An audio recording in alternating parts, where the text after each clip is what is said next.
Salve, salve galera do PPcast, estamos começando mais um episódio. Hoje nós temos um convidado aqui com uma bagagem sensacional. Vou dar um spoilerzinho, mas não vou falar tudo. Mas esse cara fez história na Copa São Paulo, vai ser um dos temas que nós vamos abordar aqui. Se cadastra já no nosso canal e deixa seu like. Mais uma, vamos pra cima. Tamo junto, Marcelo. Galera, eu sou o Robson Teixeira.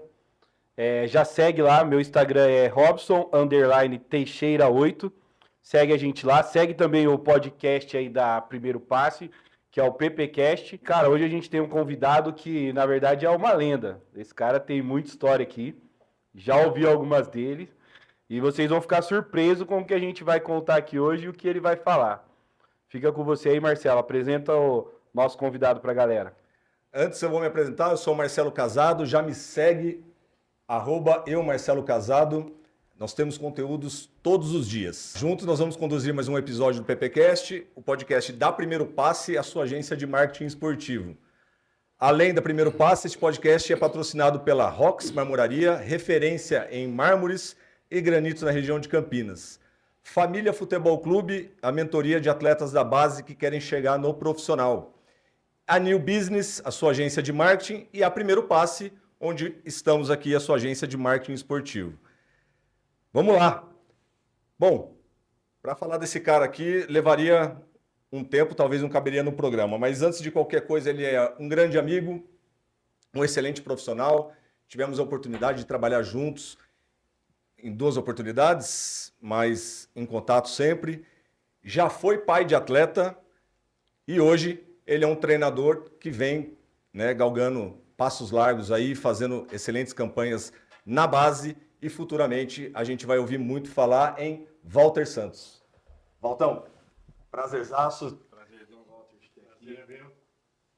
Vamos lá, Valtão. Seja bem-vindo. Opa, obrigado pela oportunidade. É um prazer estar aqui com vocês aqui.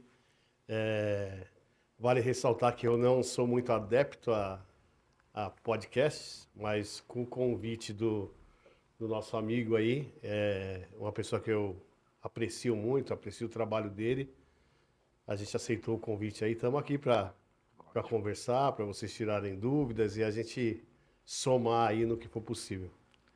Posso começar aqui já? Pode, vamos lá, Marcelo. Já vou começar já de carrinho já, para começar quente.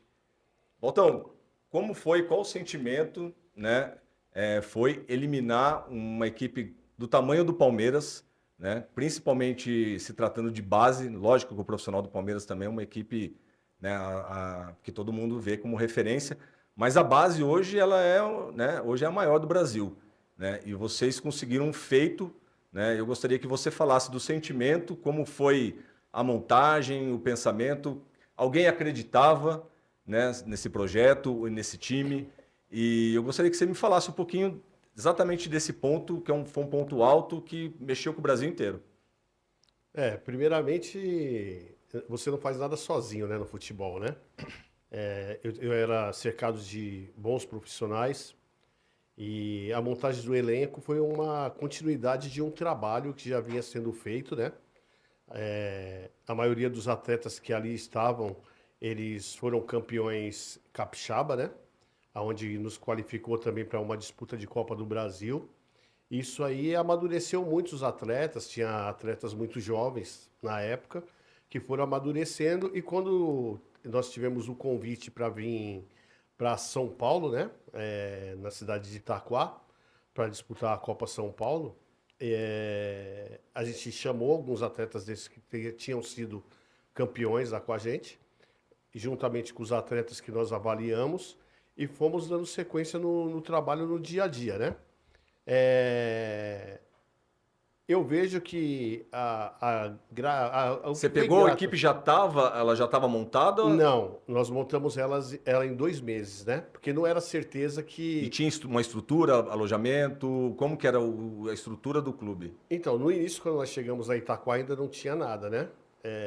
O pessoal, o presidente, junto com os diretores, eles foram montando essa estrutura aos poucos, e a captação dos atletas foi feita por um captador que nós tínhamos, né? Que é o William, que inclusive jogou no Palmeiras, jogou junto com o Wagner Love. E aí eu trouxe um preparador físico também da minha confiança, que era o Denis.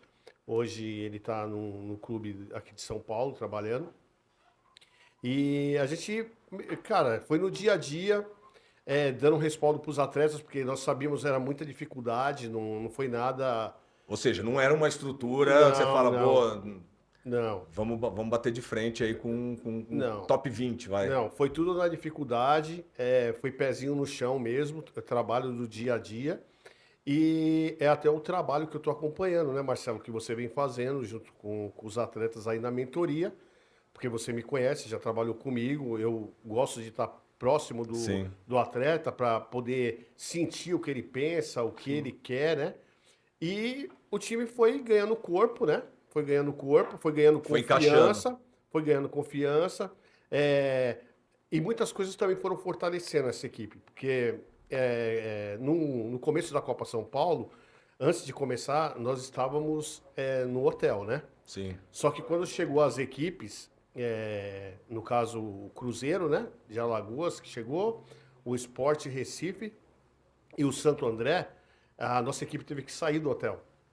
Caramba. A nossa equipe saiu do hotel. Ou seja, estava instalado, de repente receberam a notícia, que tem que sair. teria que sair. Ou seja, já sai perdendo, já sai. sai perdendo 3-0, né? E aí, mas aí, isso daí, aí é onde você Ou fortalece, né?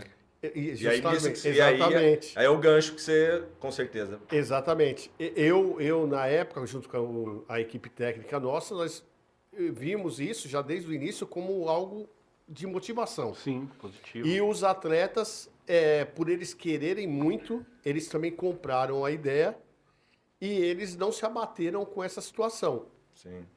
Aí nós passamos, né, da fase, eles voltaram pro hotel, aí foi vindo, conforme a gente foi passando de fases, né, foi conseguindo resultados, as coisas foram melhorando, fomos tendo respaldo. A gente não pode ser injusto, a gente teve um suporte muito grande da prefeitura de Itaquaquecetuba. Isso é importante. Tivemos um suporte muito grande lá do... Vocês já estavam lá há quanto tempo nesse período? Era o primeiro ano? Era o primeiro ano. Era o primeiro ano. Primeiro Então, ou seja, ano. então era aquele. Tava no namoro, né? Tava todo mundo Sim, feliz, Sim. tudo que você pedia tinha. Sim. Então nós tivemos um grande respaldo. No entanto, que aí também veio a torcida, né? Porque a torcida foi maravilhosa. Sim, eu lembro. Ela lotou a Arena Barueri no jogo contra o Palmeiras, Sim. lotou contra o Flamengo. Os nossos jogos em casa, todos superlotação. A polícia militar tinha que travar os portões, né? Porque Não cabia mais gente. Não cabia mais gente. E é assim, aí eu vou voltar no sentimento que você falou, né? Foi um jogo que... Mas não, antes de você falar, então. Você achava que tinha chance de ganhar do Palmeiras? Achava. Você achava ou tinha uma convicção que Não. tinha chance, mas que ia ser difícil? Eu achava pela semana de trabalho. Ah, tá. E pela classificação. Porque assim, eu fui usando tudo a favor do nosso time. Quando nós chegamos no hotel, lá em Barueri, cara, nós descíamos para fazer as refeições no hotel, a tela do elevador só mostrava o Palmeiras. Era o elenco de milhões, era o elenco... E nós... Já era o campeão, né? Já era o. E nós encontrava o pessoal do Palmeiras no elevador, né? O Estevão, Sim. o próprio Alan, que Que foi fez agora protagonista aí no jogo contra a LDU. E aí, aquilo ali eu ia motivando a minha equipe. Falei, ó, tá vendo? Ó, os caras são os melhores, já ganharam. É. Né? Tipo, e aquilo ali foi dando ânimo para os nossos jogadores. Nós sabíamos da qualidade técnica, só que, é loucura enfrentar um Palmeiras daquele, né, nível, Sim. de igual para igual, né? Sim. Então, Propondo o jogo, você fala, né? nós optamos pelo jogo reativo, onde nós tínhamos alguns escapes de contra-ataque que, se encaixasse, nós provavelmente sairíamos vencedores, né? Então, o primeiro tempo foi um primeiro tempo que o Palmeiras dominou totalmente o jogo. Só que no segundo tempo, com alguns ajustes que nós fizemos nessa partida, nós conseguimos encaixar um contra-ataque. E nesse contra-ataque saiu o gol. Quando saiu o gol, já no segundo tempo, que era uma estratégia que a gente tinha conversado no vestiário. Se nós segurarmos o Palmeiras no primeiro tempo, no segundo tempo eles vão querer vir para cima com tudo e a torcida deles vai cobrar. Sim, E aí entra o lado mental que você vem trabalhando, né? sim. Fizemos o primeiro gol, tivemos chance de fazer o segundo e o terceiro. Saímos mais 2 vezes da cara do gol para concluir. Mas o nosso goleiro na época, né, que é o Vinícius, né? Ele teve uma atuação fora Ele fez uns normal. milagres ali. E aí é onde entra também a questão de você estar muito próximo dos jogadores. O Vinícius, no início da preparação, ele não era o goleiro titular, tá? Ah, é. Ele era o goleiro reserva e tinha o Vitor, que era o goleiro titular, né? Só que nos treinos a gente via que o Vinícius ele estava querendo muito. Não que o Vitor não quisesse, mas o Vitor ele Tava já pedindo passagem. isso, o Vitor ele já tinha uma situação praticamente para ir adiante na carreira, né? Ele já tinha propostas. Sim. O Vinícius ainda não tinha proposta nenhuma, né? Então, é isso que é importante. Você ter o diálogo com os jogadores e eles entenderem o processo. O Vitor, quando foi para o banco, ele foi muito profissional. Ele aceitou de boa. Torcia pelo cara e tudo. E nos jogos torcia pelo cara. Então, quando você tem. Eu costumo dizer, quando você tem um grupo unido, é difícil de ser batido. No entanto, que nós saímos dessa Copa São Paulo em 2024 invictos. Né? Nós saímos dos pênaltis pro Flamengo. Né? Que também tinha uma excelente equipe. O do Flamengo foi ao contrário. Eles saíram na frente, vocês Nós saímos 1 a Vocês saíram na 0. frente, eles empataram, Eles né? empataram no início do segundo tempo. 2 Eu minutos achei que ia ganhar também. Na hora que fez o gol, Sim. eu falei, cara, vai conseguir matar. Depois uma outra saída vai conseguir matar. E assim, no jogo contra o Flamengo, eu acho que nós jogamos até melhor do que contra o Palmeiras, né? Mas é o futebol, né? E é assim, mas Deus abençoou, tem muitos garotos aí que estão jogando em alto nível, né? É o nosso trabalho. Era essa próxima, inclusive, né? Sim. É... Dos garotos que estavam ali com você, revelado, né? que foram revelados, quais clubes que estão ali hoje, esses garotos que destacaram ali? Eu, assim, eu tenho contato com alguns, né? Sim. Eu acho que 70% aí eles estão jogando profissionalmente. Tá? O zagueiro que fez uma boa partida contra o Palmeiras, o Vitor, ele estava agora no São Bento de Sorocaba, né? Tem alguns jogadores jogando no Rio de Janeiro. Depois, logo da Copinha, o nosso atleta que foi um dos destaques, que foi o Conca, né? Ele foi para o Vila Nova. Então, teve muitas, né, situações. Inclusive, após o jogo também, contra o Palmeiras, veio muitas propostas para treinador, membros de comissão técnica. Todo mundo saiu valorizado ali, né? Só que a gente tinha um compromisso, né, cara? Eu acho que o futebol, o que falta muito hoje ainda, é esse tipo de comprometimento de honrar a palavra, né? A gente tinha um compromisso com a diretoria, né, do clube, e a gente optou por dar sequência, né, no trabalho. E o futebol é isso, cara. É gratificante a gente, igual, como eu falei, já trabalhei com o Marcelo, bem lá atrás, começou esse trabalho no Marília, né? A gente trabalhou junto lá. O gratificante para nós treinadores de base é ver que tem muitos jogadores hoje jogando em alto nível, jogando no nível Europa. Então, a gente vê que o nosso trabalho ele é pautado a isso. Então, é esse o gratificante. Na base, eu não vejo que o importante é resultado, eu vejo que o importante é a formação. Né? E para aqueles meninos naquele momento, pegar um jogo contra o Palmeiras, contra o Flamengo, isso aí para a carreira deles, eu acho que foi sensacional jogar com mais de 30 mil pessoas. E eu acho que a base é isso, é você formar os atletas tanto na dificuldade como também nas horas boas de vitórias. Isso que você fala é muito do que a gente acredita também. E tem sido pauta de várias discussões sobre a formação. A gente vê que as bases hoje estão procurando resultados muito instantâneos. Querem vencer com crianças de 11, 12 anos. E a gente acaba perdendo essa formação. Eu vejo que eles estão até deixando os meninos menores, aqueles que demoram mais para maturar, de lado, em busca dessa criança maior, mais forte, para poder vencer. Você acha que isso tem atrapalhado o futebol brasileiro? porque a gente vê que no profissional o brasileiro tem ido buscar meias habilidosos, mais criadores fora do país, que é o caso aí da gente ver De La Cruz, Arrascaeta, Sabino, Almada, jogadores uruguaios, argentinos, que são esses jogadores mais habilidosos, que criam melhores, porque no Brasil a gente tem perdido isso. Os meias no Brasil hoje na Série A são todos estrangeiros, não tem mais. Não, né? não temos meias hoje, mas e a gente vê tanto garoto na base com essa qualidade, mas ele ficando de fora, porque o treinador está optando por um menino maior, mais forte. Você acha que isso tem atrapalhado hoje a base? Eu vou entrar em defesa um pouco dos treinadores aqui, tá? Sim. Porque o treinador é quem dá a cara lá no campo e dá a cara no dia a dia dos treinos. Mas eu acho que essa situação de se cobrar tanta qualificação dos treinadores também deveriam servir para dirigentes e coordenadores. Sim. Isso vem mudando um pouco. Eu vejo que está tendo até algumas certificações agora, né, da federação para coordenadores, porque geralmente o dirigente, o investidor, ele visa em negócio, né? Sim. Só que é uma visão, para mim, errada, porque o europeu, quando ele vem buscar o jogador, seja em qual país for, ele quer buscar o jogador que ele que tenha o DNA daquela localidade. Não você moldar o jogador de acordo com a localidade dele. Então, antigamente, você pode ver que a Europa, times europeus iam buscar o jogador aqui com a qualidade do jogador brasileiro. Sim. Habilidade, Habilidade, agilidade. drible. Ele não se preocupava se o jogador já estava maturado, se não estava, porque lá eles fazem esse trabalho, né? Sim.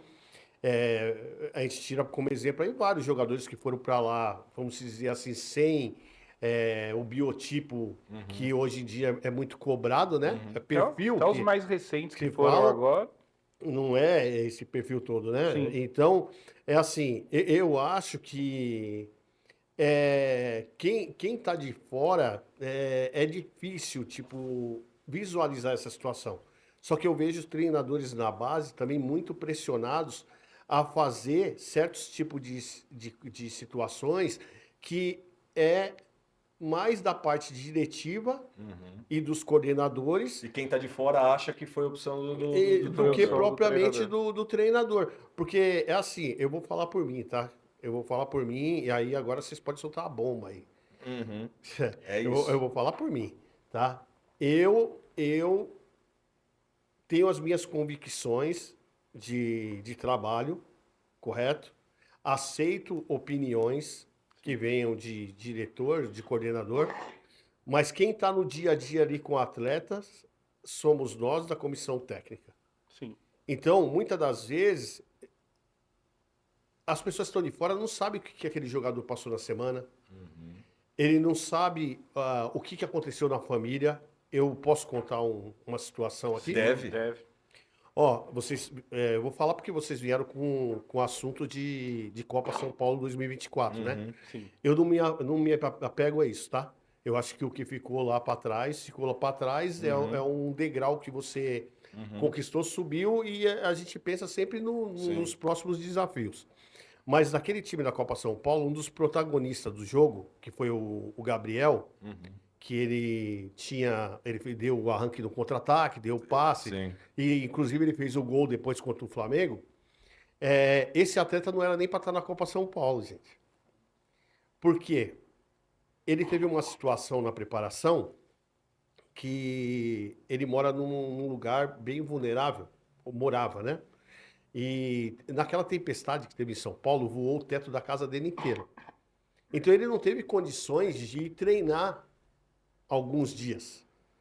Que a casa deles. A casa tava sem dele é teto. destelhada, a mãe dele é desesperada. Aí você sabe, família de garoto que não tem uma estrutura, a mãe começa a pressionar. Vai trabalhar, eu preciso da sua ajuda. É difícil, cara. Se não tem um trabalho mental, o atleta. Então, o que aconteceu? Esse atleta não é novidade para ninguém, principalmente quando é sub-20, gente. Que hoje o amador ele paga para esses garotos jogarem. Paga. Correto? E não paga pouco, paga bem. Muito melhor que as bases. E esse garoto, ele foi numa final e ele também foi protagonista dessa final do Amador. Mas você não ficou, você ficou sabendo depois? Só que membros da diretoria Ficaram sabendo e marcaram uma reunião, tipo, online, tipo, para definir Pensar. o destino desse garoto. Aí eu falo para vocês como é importante você ter uma equipe multidisciplinar. Porque você não toma a decisão sozinho. Porque na emoção, você pode tomar uma decisão que pode prejudicar o atleta, pode prejudicar todo um processo. E até o coletivo mesmo, do próprio Justamente. time. O que acontece? No momento, a maioria optou por, mano, vamos liberar, porque senão vai perder o grupo. O meu auxiliar na época, que é o William, ele me ligou no particular, no privado, e falou, Valtão, mano, não libera o garoto não. Eu já fui jogador, eu sei como que é. E se lembra da situação lá da casa dele, Sim. aí veio tipo aquele, né? Passou aquele filme, um né? filme na sua mente, e o garoto não foi liberado, fez a Copa São Paulo e foi um dos protagonistas. Sim. Então é muito fácil o atleta que ele tem uma estrutura familiar, né? Ele tem um respaldo, né? E aí o atleta que não tem. Porque o atleta que não tem, para ele tudo é muito mais difícil. E se ele não tiver ali o treinador, que hoje faz papel de pai, que faz em alguns clubes papel de psicólogo, se ele não tiver alinhado a isso, a ver essas situações de dificuldade desses jogadores, ele acaba perdendo a oportunidade, nós acabamos perdendo um atleta de potencial, porque não é todas as famílias que têm condições de dar uma estrutura para um atleta hoje em dia. Sim. Pô, que história, hein? Ó, lembrando a todos que estão nos assistindo, já se inscreve no nosso canal, tá? Para que esse conteúdo chegue para o máximo de pessoas, porque com certeza as pessoas muitas vezes elas não têm oportunidade de saber, por exemplo, muito dos bastidores que acontecem no futebol, principalmente de base, né? Sim. No futebol profissional, estoura alguma coisa, tá em todas as mídias, tá todo mundo ali buscando, né? Tá querendo falar. Agora aconteceu esse caso no Sub-17 ali, mas porque deixaram vazar, né? Não teve como segurar, porque isso aqui repercutiu dentro de um ambiente onde havia muita gente. Mas do contrário, é muito difícil, né? E a gente comentou até fora do ar, né? Como os pais, eles às vezes eles não entendem, né, como é que funciona o processo e querem fazer com a cabeça deles sem entender como é que funciona e que existe um processo, que esse processo tem que ser respeitado. E falando em processo, cara, como que você vê essa questão da transição, tá? Isso na prática, né? Você tem muita experiência como treinador de sub-17, sub-20, sub-23. Então você atua diretamente com atletas que estão exatamente nesse processo de transição. E eu vejo que é muito difícil esse processo de transição, porque a gente tem hoje a competição da várzea, que cresceu muito, né? E oferece um dinheiro para o atleta para ele poder ganhar mais do que no clube e ter uma vida social. No clube, automaticamente, ele precisa ficar ali, concentrado, treinando todos os dias, longe da namorada, né, e etc. Além de tudo, ele tem que seguir ali todo o regimento. Então, eu gostaria assim de que você falasse exatamente nessa transição. Como prender um jogador bom? Como que a gente... Porque você me contou até uma história, eu gostaria até que você falasse. Você estava trabalhando no último clube com uma estrutura interessante, uma estrutura boa, né? Mas, quando você chamava, ligava para o jogador, o que o jogador te falava? O jogador queria ir ou não queria ir? Na nossa época, há uns 5, 10 anos atrás, era o nosso sonho trabalhar nessa estrutura e a gente levaria qualquer jogador que a gente quisesse. Sim. Ainda é assim? Infelizmente não. Infelizmente não. Foi bom você tocar nesse assunto, né? Porque, como eu falei, a gente tem que viver o que a atualidade, né? Sim. Eu passei por todas as categorias na base. Desde o sub-11, eu comecei em sub-11, não comecei em sub-20. Eu vim subindo. Quando a gente foi pro Marília, eu fui pro sub-15. Aí estava fazendo um trabalho interessante. Aí fui pro 17. Aí chegamos à final do Campeonato Paulista, né? Fomos vice-campeão paulista. Bem lembrado. No sub-17 no Marília. Aí depois disso aí eu só trabalhei com categoria sub-20. Aí, antes disso eu tinha ido para o Paraná e ainda não existia a mídia, a rede social, né? A rede social, eu vou falar para você, ela prejudica muito. Hoje, a maioria de jogadores tem uma diferença muito grande dos jogadores quando você trabalha num clube onde eles estão mais de 70% alojados e aquele clube que os jogadores são tudo da cidade e não são alojados. Tá? Como eu trabalhei no Juventus, eu tive essa experiência de ter muito poucos jogadores alojados. Acho que tinha 3, 4, porque também serviu o profissional. Então, eu já dirigi times antes da rede social, antes do Instagram, na época de Orkut, época de ficha telefônica. Sim. Então, era uma outra situação. Tá? O que o Marcelo até perguntou em relação à transição, né? Sim. A transição.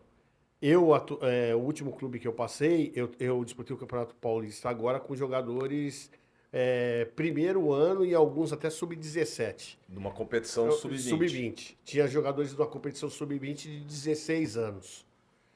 Mas por que ele estava jogando com 16 anos? Porque o mental dele era melhor do que muitos jogadores de 18, 19 anos. Que já estava com a cabeça meio já voltada para outra... Aí entra o que o Marcelo falou. 18, 19 anos. Às vezes já está com namorada. O atleta não é da cidade. Ele é de fora. Tem dia que ele vai treinar de um jeito, outro dia ele vai treinar de outro. Tá? Só que eu, graças a Deus, foi um dom que Deus me deu, eu tenho uma acessibilidade de sentir isso no treino. Tipo, de você olhar. Acho que o Marcelo já conhece isso, ele me conhece muito. Ele já vem acompanhando alguns trabalhos. No dia a dia, eu sou muito observador.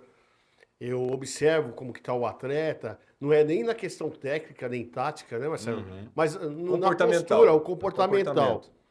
E aí, a gente começa a identificar e chama o jogador no particular para ter uma conversa, né? E a gente acaba extraindo muita coisa deles. Porque, tudo bem, tem clubes de uma melhor estrutura que tem psicólogos, só que o atleta, às vezes, ele não vai abrir para o psicólogo. Sim. Ele quer abrir para o treinador. Ele, às vezes, não vai abrir para o coordenador, porque acha que se ele falar para o coordenador vai prejudicar ele, vai falar que ele não tem a mente boa. Ele vem conversar com... Primeiro, eu sempre vejo isso, eles procuram muito o preparador físico, né? Sim. Porque o preparador está ali mais proximidade. Aí, às vezes, até o roupeiro, porque o roupeiro está ali no dia a dia. Massagista. E aí, como você trabalha com uma equipe multidisciplinar, chega a informação para você e você tem que ser aquele cara que vai ter uma conversa, né? Olho no olho. Então, o que acontece? A transição, eu vejo assim, tem jogadores muito maduros que tem 16 anos e tem jogadores muito imaturos que têm 19. Mas tudo isso por causa do quê? Porque não teve um acompanhamento. Sim. Tá? Às vezes a família... Estrutura familiar. A família atrapalha muito. Eu sou de uma época que o pai ia levar o garoto, às vezes, para treinar. Hoje em dia, eu às vezes vou ver jogos de sub-15, você não vê mais pais, você só vê só as mães. E algumas vezes nem as mães. Você está entendendo? E aí, o que acontece? Vai muito pela emoção. Nós tivemos agora, recentemente, que teve jogos dessas categorias com portões fechados, para os pais não entrarem. Né? Sub-11 e sub-12. Eu vejo, que eu moro próximo do Corinthians, né? Eu vejo pais que levam os filhos para treinar nessas idades menores, eles ficam pendurados no muro, gente. Eles levam um banquinho, levam cadeirinha para ficar em cima do muro para ver. Para espiar. Então, assim, na opinião nossa aqui, você acha que o garoto desculpa não te sabe... cortar, e eles ficam ali para quê? Para depois poder fazer o quê? Dar interferência, Sim, falar pro filho, sim. Você Aquilo fez não isso, era. você fez aquilo. Agora eu vou falar como pai de atleta. Tem um garoto de 11 anos. O quanto você acha que o clube e a própria federação tem culpa nisso? Porque eu vejo muitos clubes apontam os pais. Também sou treinador hoje de base, desenvolvo alguns trabalhos em projetos sociais e realmente a gente tem muita interferência dos pais, mas eu consegui trazer um equilíbrio hoje, sentando, fazendo reuniões com o pai e trazendo a mentoria. Hoje, o quanto os clubes hoje estão conversando com os pais? Porque assim, eu vejo que a gente está numa geração, fala a minha geração, Porque hoje nós falamos dessa geração atual, mas quem está educando essa geração atual é a minha geração, que é a geração passada. Então hoje nós falamos que eles são Nutella, que eles são mimados, mas somos nós que estamos educando essa geração. E eu vejo que hoje os clubes, eles não se dedicam nada aos pais. Pouquíssimas reuniões, pouquíssimas orientações. E hoje a criança ela precisa de menos orientações do que os pais. Por que essas coisas estão acontecendo? Eu acho que aí já. Acho que nós vamos até abordar esse assunto um pouco mais na frente, que entra até numa questão do que o Diniz falou no encontro da BTF, né, Sim. recentemente. A gente vive uma situação psicossocial complicada. Sim, E se nós formos falar em relação, igual você tocou no futebol, não é só no futebol. não, É em na tudo. própria escola. Sim. O pai, hoje em dia, ele não se preocupa, né? Ele deixa tudo isso na mão do professor fazer. Sim, Eu até concordo contigo que eu acho que os clubes, na grande maioria, não são todos, tá? Porque eu conheço clubes que fazem esse trabalho. Chamam os pais para ter uma conversa, para falar sobre a carreira do garoto. Já trabalhei em muitos clubes que fazem esse tipo de trabalho. sim, São poucos, Pouquíssimos, mas tem.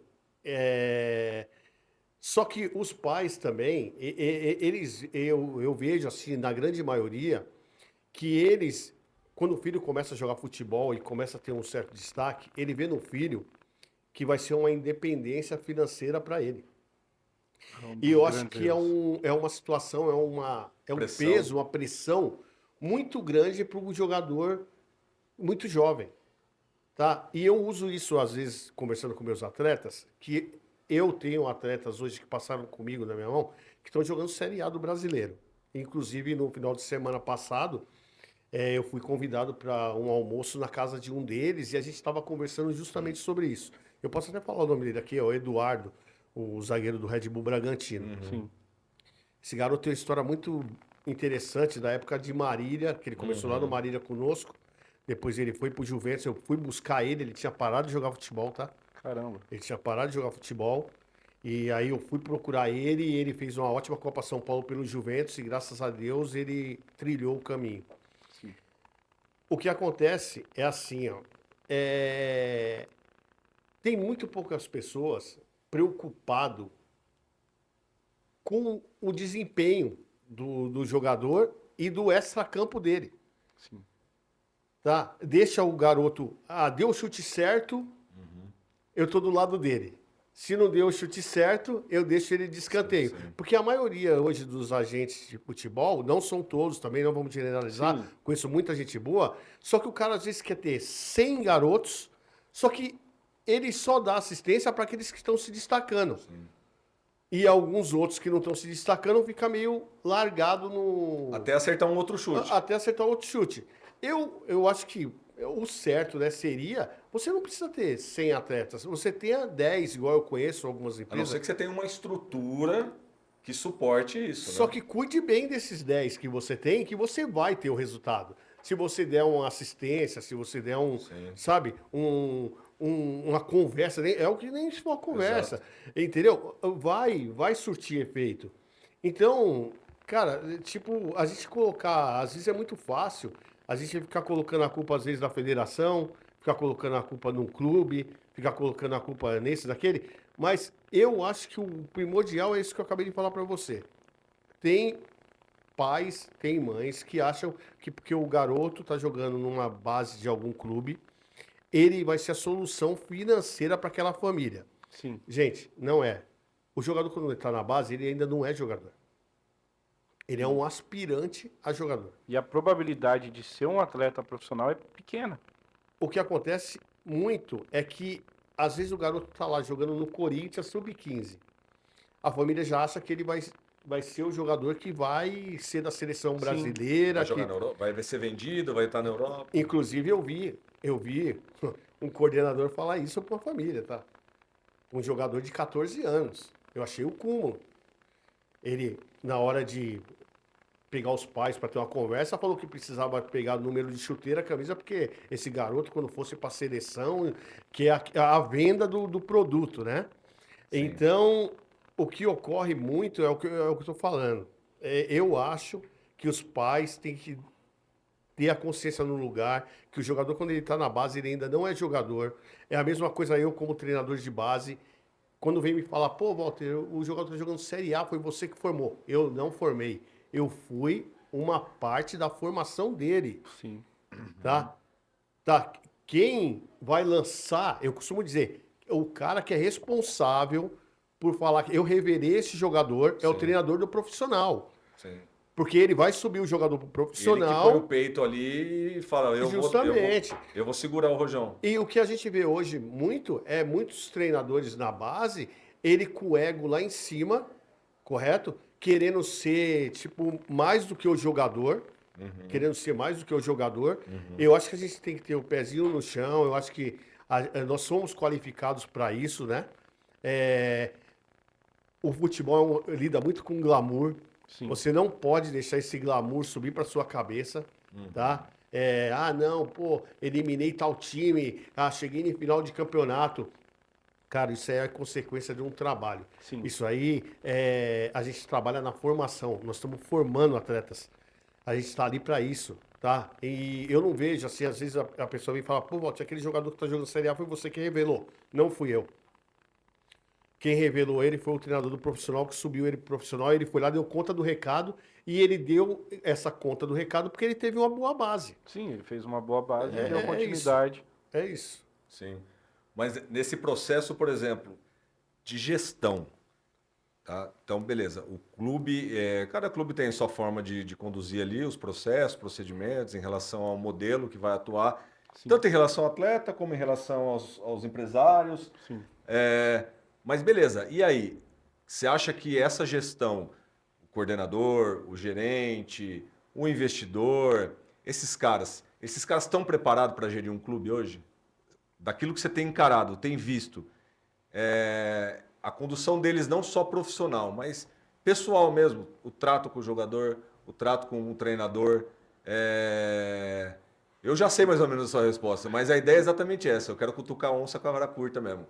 O que você tem para me falar? Esses caras estão preparados ou esses caras estão de marionete ali ou estão querendo cantar de galo, usar um blazerzinho e postar no Instagram e falar que é executivo de futebol? Ó, tem muita gente boa no mercado, né? Já trabalhei com muita gente boa, mas também tem muita gente ruim. Tem muita gente do terninho. Mas aonde eles erram? O que eles fazem que você acha que... Eu acho que dentro da sala trancado, alguns assuntos que não condiz com a formação de jogadores. Né? Tipo, quando você se tranca na sala, não é a mesma coisa de quando ele vai conversar com o jogador. O futebol é paixão. E todo mundo quer participar. Você não acha que tem muita gente hoje com dinheiro, mas sem experiência? Muita gente prometendo coisas que não vão cumprir? Falo de agentes, empresários, e que estão se metendo no meio. Eu vejo empresários se metendo com coordenador, se metendo no meio de comissão. Você acha que isso não tem atrapalhado os clubes? Principalmente eu vejo que hoje a gente tem muita base. Para falar a verdade, eu acho que a gente tem mais base do que deveria. Hoje toda cidade hoje tem uma base. Aqui na nossa região mesmo, a gente tem base no Valinhos, a gente tem base em Campinas. Em Campinas a gente está, acho que, com 8 bases. Tem muita gente vindo A de gente fora tem do base em futebol, né, Robson? Hortolândia, base em Paulínia. O futebol... Que não é do futebol, né? Que a gente brinca, fala que são os terninhos. São esses caras que vêm com dinheiro. Acha que é fácil ganhar dinheiro no futebol. Ou vem com emendas também, que o governo do estado atual tem liberado bastante verbas para o esporte. Acho isso legal, mas tem liberado essas verbas para as pessoas erradas. E hoje você vai, toda cidade você tem uma base, mas quando você vai avaliar o trabalho, nós que somos, que gostamos do futebol, a gente vê que está tudo errado. A gente vê que está faltando profissionais. Porque, assim, a matéria, ela continua tendo. O Brasil ainda é o destaque no mundo com material humano. Mas a gente vai em diversas bases aí que a gente está vendo um trabalho onde a comissão técnica é ruim. Porque se você põe uma comissão técnica capacitada com o seu perfil, ela não fica. Porque quem quer mandar no clube são hoje os donos, os caras que estão fazendo base, mas com zero experiência no futebol. Como mudar isso? Então, o futebol não é barato, né? Esse é o primeiro ponto. Para se fazer um futebol estruturado, com planejamento, necessita de dinheiro, né? Sim. É caro, não é barato. Nós sabemos disso. Só que tudo passa por aquilo que eu falei no início, né? Eu acho que qualificação. Tem aqueles que querem se qualificar, porém tem aqueles que não querem se qualificar. Que acha que já sabe tudo. E assim é onde entra a questão também das redes sociais. Tem muitos aí que eles aprendem as coisas na internet. Ele acha que aquilo que ele viu na internet ele vai conseguir colocar em prática num clube, mas cada clube tem a sua particularidade. Eu mesmo, eu acredito muito assim. Você falou de muitos clubes, né? Tem muitas bases, né? Sim. Tem time que não tem nem profissional, mas tem base hoje em Sim. dia. Eu acho que tudo passa por você ter um planejamento e todo clube, na minha opinião, ele tinha que ter uma missão. Isso daí deveria estar pregado na parede de entrada do centro de treinamento ou da sede do clube. Para toda vez que um profissional chegasse ali, ó, nossa missão é essa. Para não perder o foco. O Red Bull Bragantino, inclusive, é assim. Entendeu? Né? Para não perder o O foco. Palmeiras, acho que Para você quem quer o já Palmeiras for também, trabalhar ali, já saber disso. O que ocorre muito, igual você falou, é assim: na hora de contratar o profissional, eles falam que é de um jeito. Só que como o futebol ele lida com emoção, correto? Sim. E eu costumo dizer também que é um dos. Isso aí eu passei já na pele, eu posso falar para vocês, que é assim. O Marcelo falou até em questão se nós acreditávamos em 2024 se ia fazer uma boa campanha na Copinha, né? Uma coisa é quando você vai conseguindo os resultados. E aí, se esse dirigente não tiver preparado, que aí também entra a parte mental, entra a parte Sim. psicológica, porque vai encostar muita gente no ouvido desses dirigentes, Sim. sabe? E propondo coisas, situações. Se não tiver preparado e não tiver esse foco na missão, Gente querendo aparecer na foto que nem tava ali na hora, mas de repente tá justamente. você olha no vestiário, seu vestiário tinha só você e os atletas.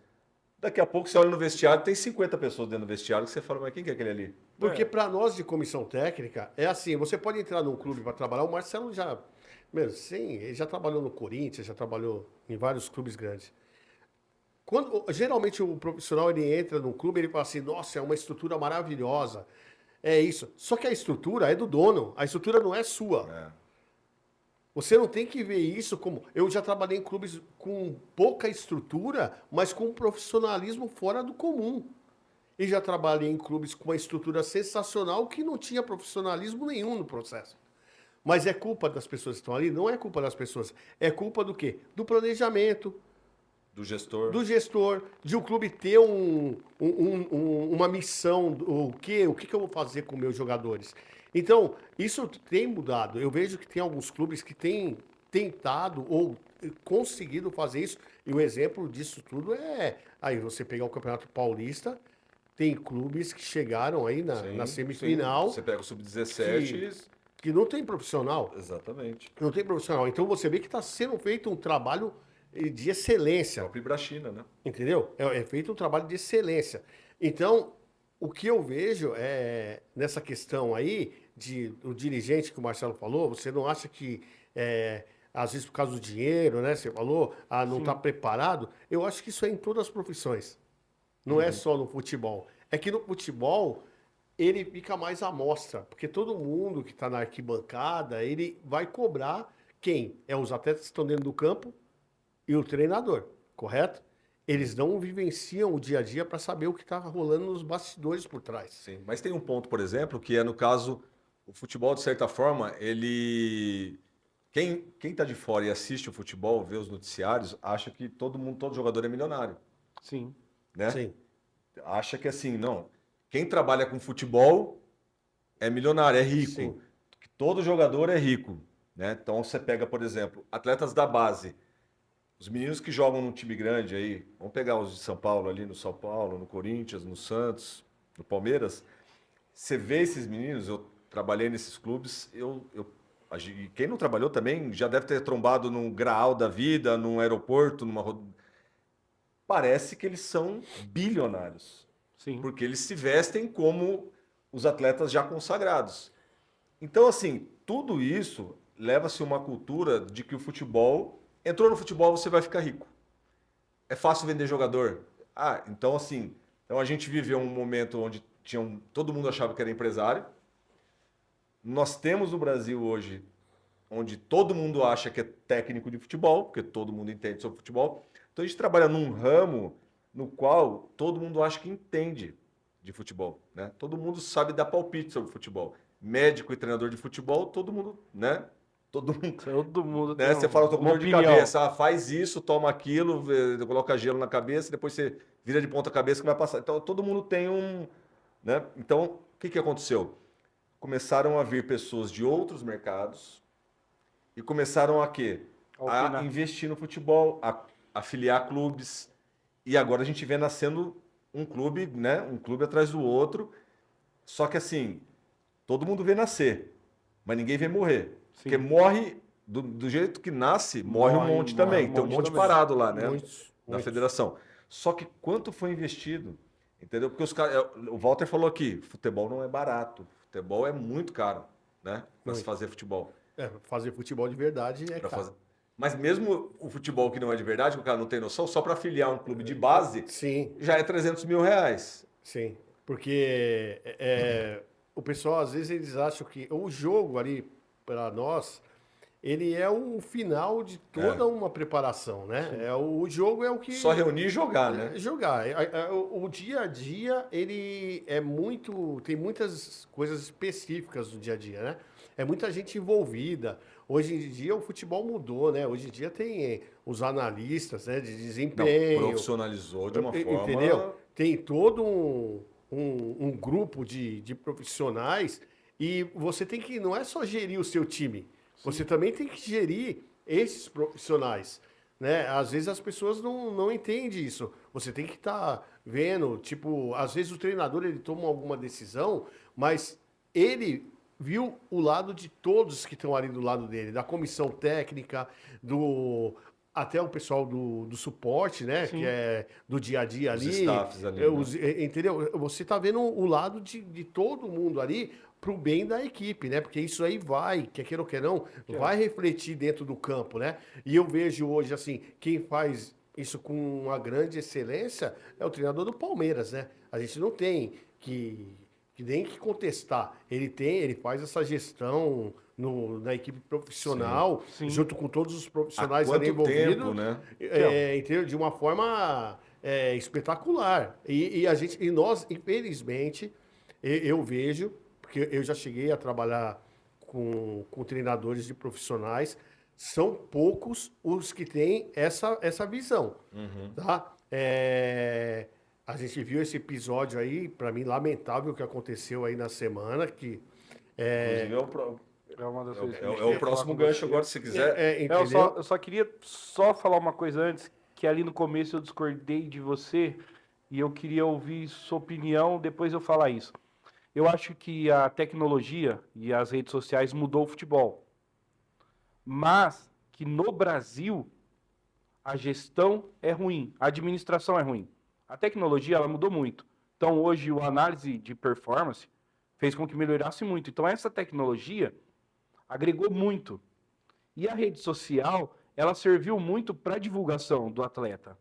Só que nós, no Brasil, continuamos sendo mal educados. Quando eu falo mal educados, eu falo no sentido, assim, de não ter orientação. Porque se você pega hoje jogadores na Europa, como eles usam as redes sociais para se promoverem, isso gera recursos financeiros. Então, hoje você ter uma empresa que trabalha o marketing digital, que vai instruir esse atleta, mesmo desde criança ali, a trabalhar com isso, ele vai ter retorno. Através de patrocínios, através de divulgação do seu trabalho. Hoje, muitas equipes não fazem avaliações sem antes receber um vídeo editado. Você fala de um garoto para alguém e fala, pô, me manda o vídeo dele. Antigamente a gente falava, manda o DVD. Então as redes sociais... Não te cortando. Essa questão de vídeo aí, ela é muito relativa, tá? Sim. Porque muitas das coisas, eu tô falando por mim, que tô ali dentro do campo. Sim.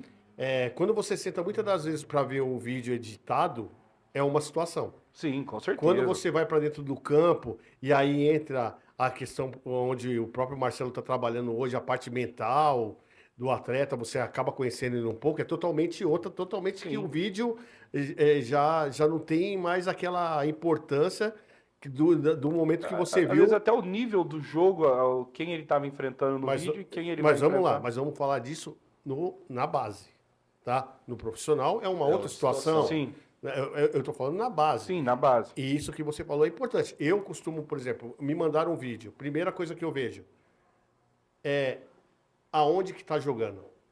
Sim. Ele está jogando com o estádio cheio, ele está jogando com o estádio vazio, correto? Quem é o adversário? Quem é o adversário, correto? Esse é o primeiro ponto. Depois nós vamos ver os próximos pontos desse, né? Porque a gente passou por esse processo, não era nem link, era na época ainda que você ia em algumas empresas de agenciamento, os caras tinham uma parede lotada de fita de videocassete.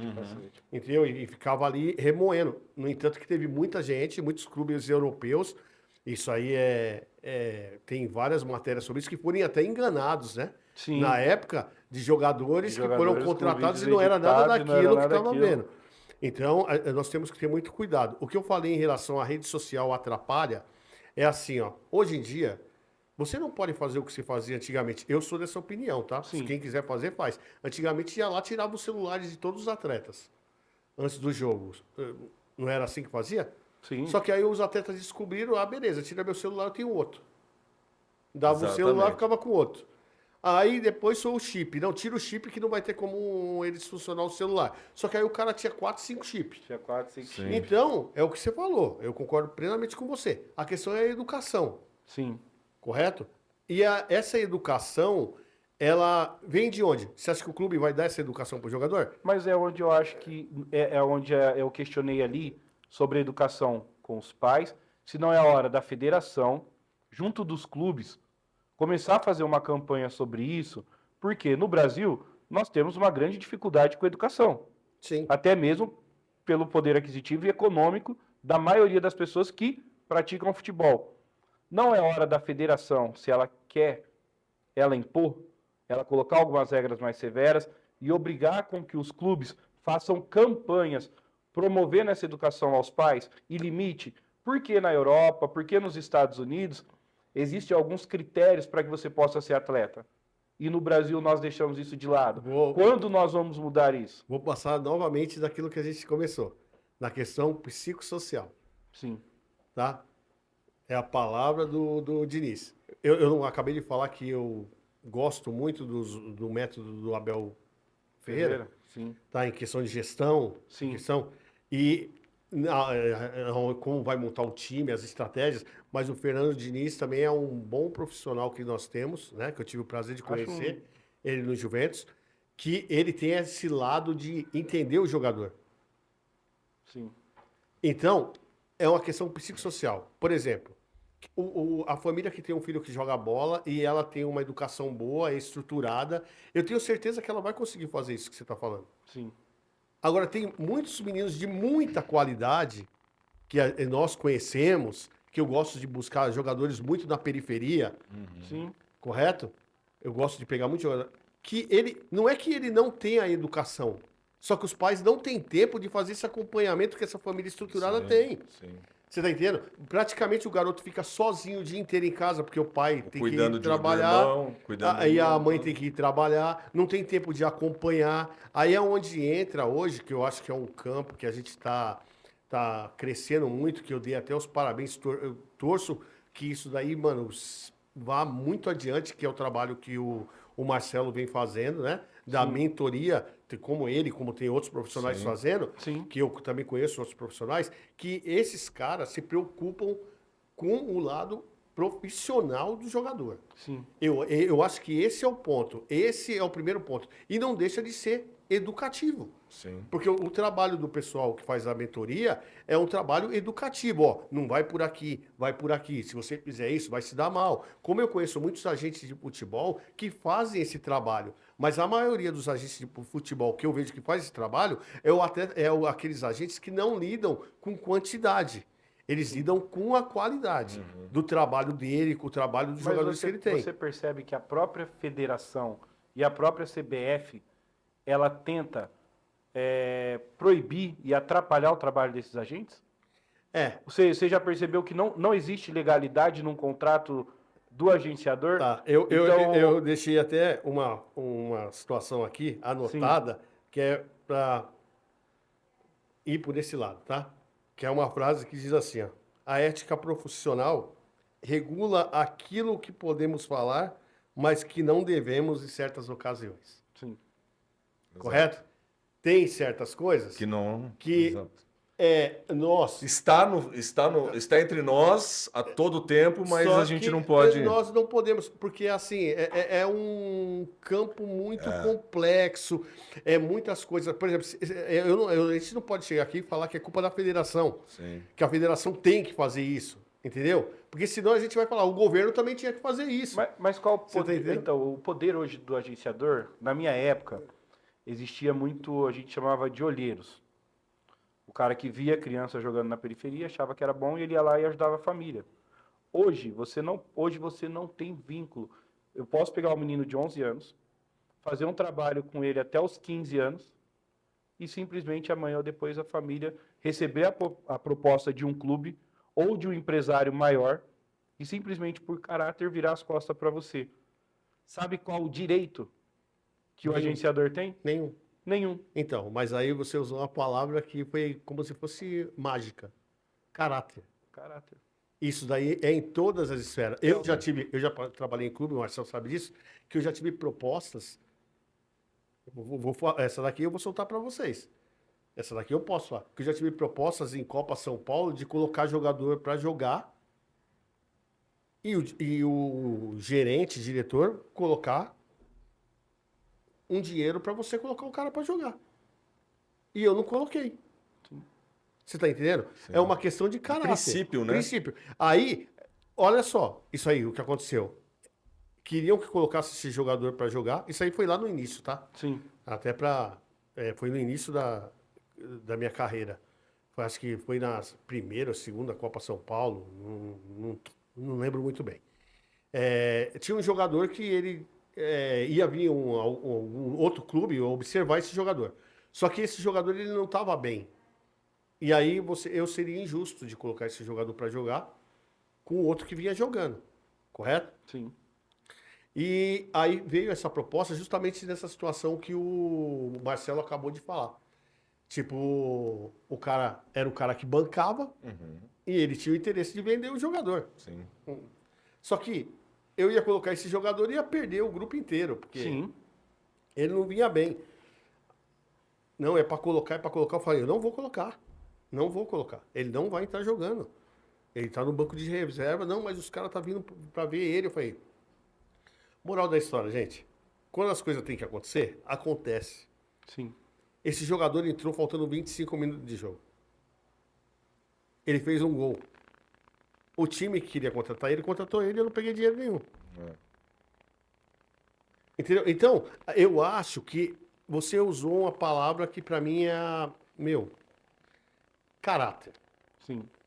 Se você tiver caráter, se você for honesto, as coisas vão dar certo. E no futebol eu vejo muito disso. Sim. É mais difícil, né? É mais difícil. É mais difícil, mas no final vence. É que a gente vai entrar agora, na reta final, e nós vamos entrar no bate-pronto, tá? Mas antes, para você que está nos assistindo, já vai lá e se inscreve no nosso canal e deixa o seu like. E aí, nós vamos pro bate-pronto? Você acha que o Valtão vai dominar ou vai bater de prima? Ah, vai bater de prima, o Valtão não pipoca, não. Não? Não, o cara é bom demais. Você viu que é traíra, você viu que as perguntas dele, ele já quer colocar você contra a federação, contra a Não. CBF. É que assim. Só não vai colocar ele contra mim, né? Você não tem nenhuma. Não, vai. as perguntas que os pais fazem. Eu tô aqui representando os pais, aquelas pessoas sérias que estão de fora. Porque a gente vê isso acontecer.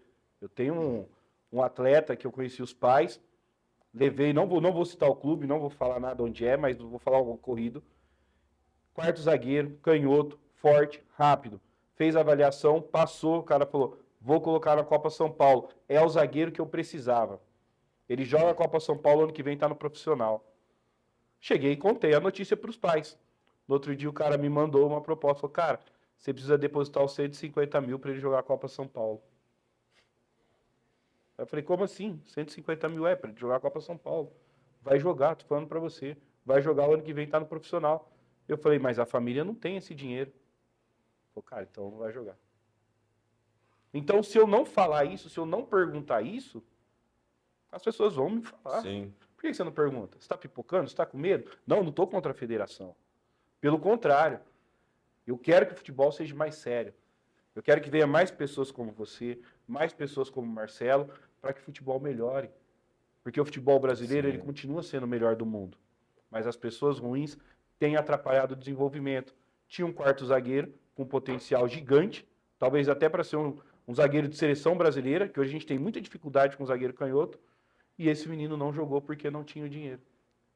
Então essas coisas também precisam ser ditas. E precisam ser denunciadas para que as pessoas saibam que isso aconteça. Para que os clubes mudem. A gente vê a realidade hoje de Corinthians e São Paulo que tem acontecido. Clubes que são gigantes. A história que o São Paulo tem em base e hoje o que o São Paulo passa no profissional. Tem alguma coisa acontecendo errada ali na gestão. Assim como a gente vê outros clubes, como o Red Bull, como o Palmeiras, como o Flamengo, que tem coisas certas que a gestão estão acontecendo. Então, todo mundo está vendo isso e essas coisas precisam ser faladas e discutidas. Porque os torcedores estão aí e eles querem ouvir de quem vive o futebol. Sim. Porque eles só falam pela emoção. A gente viu recentemente torcedores do Palmeiras criticando o Abel Ferreira. Pô, a gente que é do futebol fala, cara, não tem como criticar tudo que esse cara fez e faz. Então, eles precisam ouvir de quem está no futebol e quem entende do futebol. Sim, sim. E vamos pro bate-pronto, que eu tenho certeza que ele não vai Bora. pipocar, não. Vamos ver, né? Vamos ver. Eu acho que, puta, eu tô até olhando aqui, eu acho que tem umas aqui que eu tô quase pulando. Vou comprar, mas vamos lá. Isso aqui eu acho que é tranquilo. Qual foi o melhor jogador que você já trabalhou? Nossa, foram muitos, né, cara? Fala um. Um jogo, só pode Não, um. mas aí eu vou ser injusto com os outros. Eu falei que ele não ia pipocar. Eu acho que... Mas se você for falar todos, fala um, de repente, o mais recente, ou que hoje é teu. Que mantém uma relação até hoje com você. Só pode um. Não, se você for falar assim pela trajetória. Pela trajetória.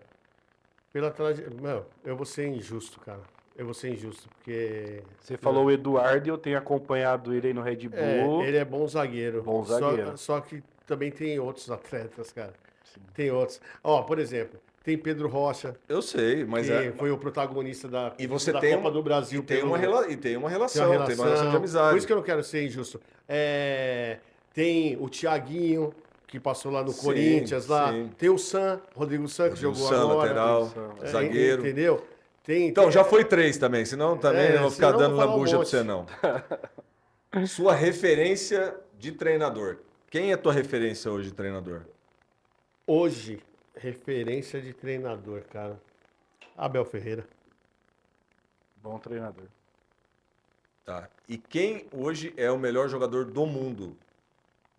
E por quê? Na atualidade, Seu objetivo. Na atualidade ou quem ainda está Não, jogando? na atualidade. Se fosse escolher o bola de ouro Esquece. hoje, para quem você daria Na a bola de atualidade. ouro hoje? Isso, pode ser. Cara, eu bato na mesma tecla toda hora. Eu acho que o Cristiano Ronaldo é o melhor jogador do mundo. Tá, mas dessa nova geração você tem alguém? Ou você bate ainda que ele Se fosse para dar a bola de ouro hoje para alguém, para quem você entregaria? Bola de ouro hoje pra alguém, cara. Ó, pra você ver como que tá difícil, né? A gente tem Antigamente Dembélé, a gente... Lamine Yamal, a gente- Vinícius Júnior, os últimos aí que concorreram, na sua opinião. Cristiano O Ronaldo. Cristiano tá jogando, então Cristiano vamos, Ronaldo. tá? Cristiano Ronaldo. E o melhor jogador em atividade no Brasil? Ah, mas tem que ser brasileiro? Não, Não, no Brasil. jogando no Atuando Brasil. Jogando no Brasil, na minha opinião, hoje é o Arrascaeta. Felipe Luiz ou Abel Ferreira? Abel Ferreira. Boa. Define uma palavra, Walter Santos. Deixa eu fazer uma pergunta antes. Vai.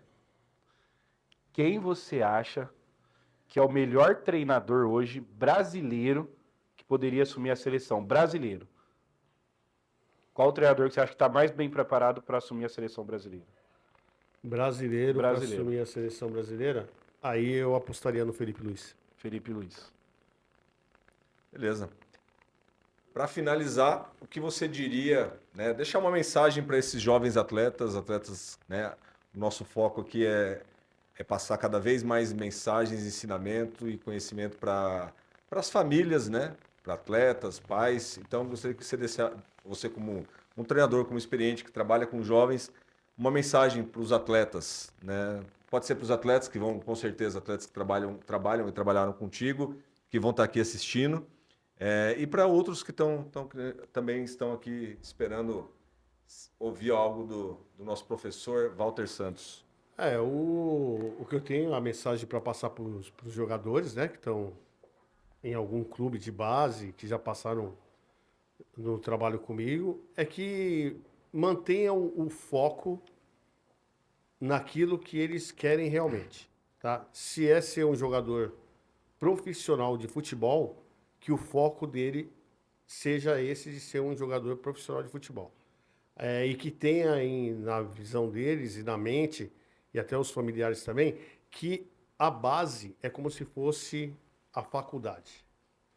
Tá? É a mesma coisa. É o período escolar, onde você vai ter muitos aprendizados, vai ter muitas coisas boas que você vai extrair, mas também vai ter muitas coisas ruins que você vai vivenciar, mas que você não perca o foco, que é conseguir chegar a ser um atleta profissional. E quando eu falo atleta, é atleta, não é jogador. Sim. Porque jogadores nós temos muitos. Sim. Agora, atleta, aquele que abre mão de muitas coisas para poder ser um profissional de excelência, são muito poucos. Porque para ser um atleta de nível, como você mesmo falou, que a gente trabalha na base, quem vai chegar menos é menos de 1%, Sim. e aquele menos de 1% que chegar para ser de um nível acima, ele vai ter que abrir mão de muitas coisas. Sim. Ele vai ter que abdicar de muitas coisas que o mundo hoje em dia aí tá dando aí praticamente com facilidade. Sim. Tá? Então, é focar nos treinamentos, é focar no corpo, cuidar bem da saúde, ter um bom relacionamento familiar, porque a família é a base de tudo, né? A família que vai te incentivar, que vai te apoiar nos momentos que você tiver em dificuldade, e escutar também, né, os profissionais que estão ali envolvidos. Sejam eles um coordenador, um gerente de futebol, porque todo mundo ali, por mais que tenha os seus interesses, quer que aquela peça, né, aquele atleta vença, porque ele vencendo, todo mundo vai vencer. Todo mundo vai vencer. Então ele tem que ter isso na mente dele, que ele faz parte de um todo ali, que todos dependem do sucesso dele, né? E muitas vezes os pais acham que tem treinador, comissão técnica, o diretor, não está queimando o meu filho. Isso não existe no dia a dia. Sim. Isso não existe.